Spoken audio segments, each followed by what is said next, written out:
I was born and raised in Fort Riley, Kansas. Wasn't there for a long time, basically about 1.5 years. And then my dad was stationed in Fort Sill, Oklahoma. So we ended up being in Lawton.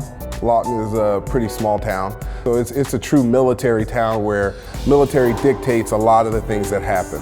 Before our junior year, we went and took this camp up to Nebraska, and we were learning their offense. And there was 14 of us, and at that point, we were trying to get a gauge of how good we were. And after that camp, they offered 5 of us scholarships on the spot. Then ended up getting drafted at the Kansas City Chiefs in the 3rd round. So the Chiefs only had a pick in the 3rd round because they had just got in Joe Montana, Marcus Allen, and had done all the trade things. So my agent's from Kansas City. He goes, "Don't worry, the Chiefs need a guard. The guard just left. They're gonna pick you up." I could feel it. So it was really cool because I'd sat in that meeting with that same coaching staff 3 months before that at the East-West Shrine game. At that time it was Marty Schottenheimer. He sat there and goes, "So Will, I've got a guard spot open. What do you think you can do? Can you fit? Can you do this?" And I said, "Coach, you've got a guy you just brought in. You paid him good money. He's gonna play there." I said, "But I'm not." I said, "I might be behind him for a little while." I said, "But I'm gonna take his job."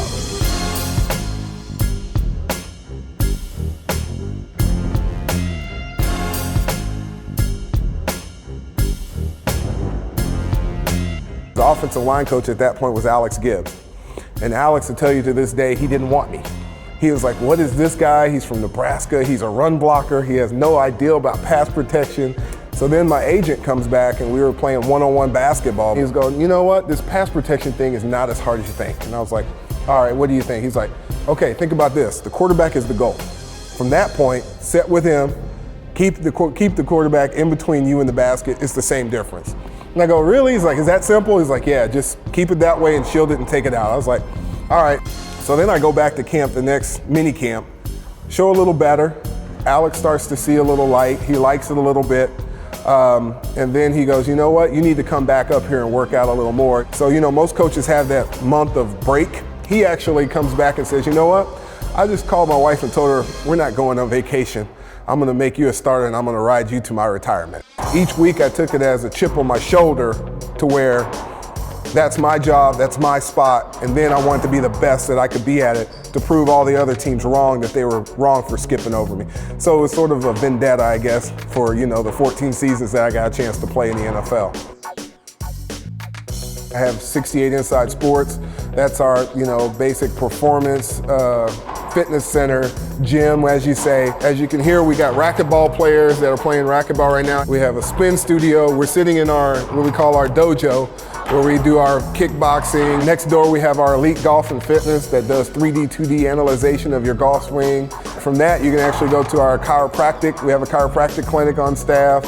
Physical therapy. We have 3 basketball courts, so we do hoops. There's not too much of any sports that we don't touch. I work hand control, so we're gonna start here. I have guys that I'm training for the NFL Combine. Fortunately, I get a chance to sort of mold them a little bit more before they get there, so they'll have a little more insight to what to expect when the coaches do sort of put the lights on. Quick off explosion. Good, faster, faster.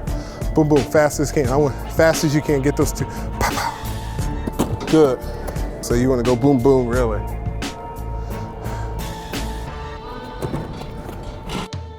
With having the Will to Succeed Foundation, what was really unique is that me and my wife started it by ourselves with just our lawyer, and basically we start building it. We saw it grow and grow and grow, and that led to us winning the Man of the Year award, where for me, it's not my award, it's everyone that's ever worked with the Will to Succeed. It's their award. I just so happen to be the one that could put it in my house. Staying in Kansas City, for me, was very important. It's got a stronghold on our heart as well as our family, and that makes a big difference to us.